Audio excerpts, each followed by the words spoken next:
Now the next technique we'll be looking at is firelighting using the flint and steel method. Now we have here a piece of flint, and this is a traditionally made steel. Cut myself a slice of time when the wind blows, when the river meets the sea.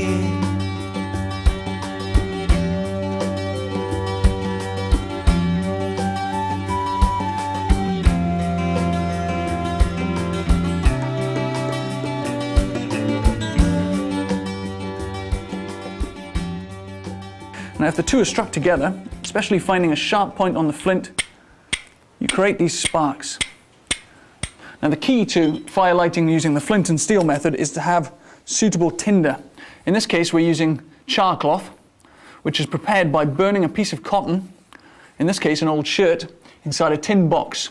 So we put it inside a small tin box, make a tiny hole in the top to allow some smoke out, and then put it into a fire, and you keep an eye on it as it burns, and you'll have a thick stream of white smoke coming out of the top of the tin. When that smoke stops coming out or turns to a very light bluish tinge, that's the time you can take the tin out of the fire, allow it to cool down, and when you open the tin you'll have this stuff, char cloth.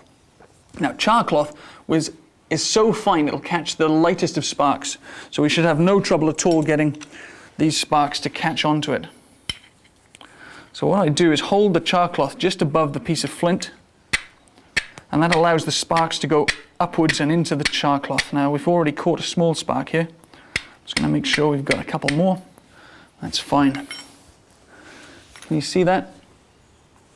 Now that's an extremely hot temperature, so we should have no trouble at all allowing that to ignite the dry straw I have here.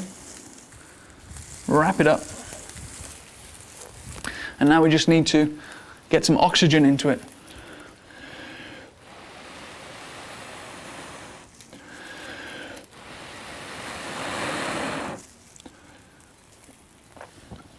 And there we have firelighting using the flint and steel.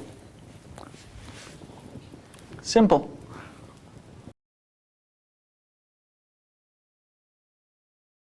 This is called a fire steel. Some people call it a ferro rod. It's a synthetic bar of 7 different metals, all alloyed together.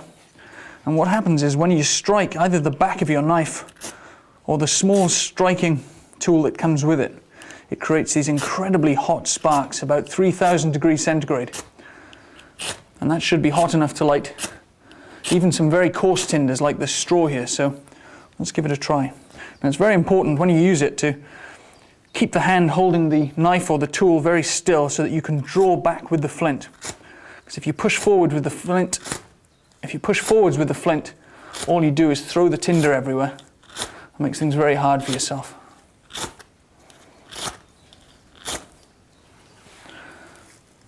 There we have it, and that's a very coarse tinder to actually ignite. So with something like char cloth, that would catch very, very easily.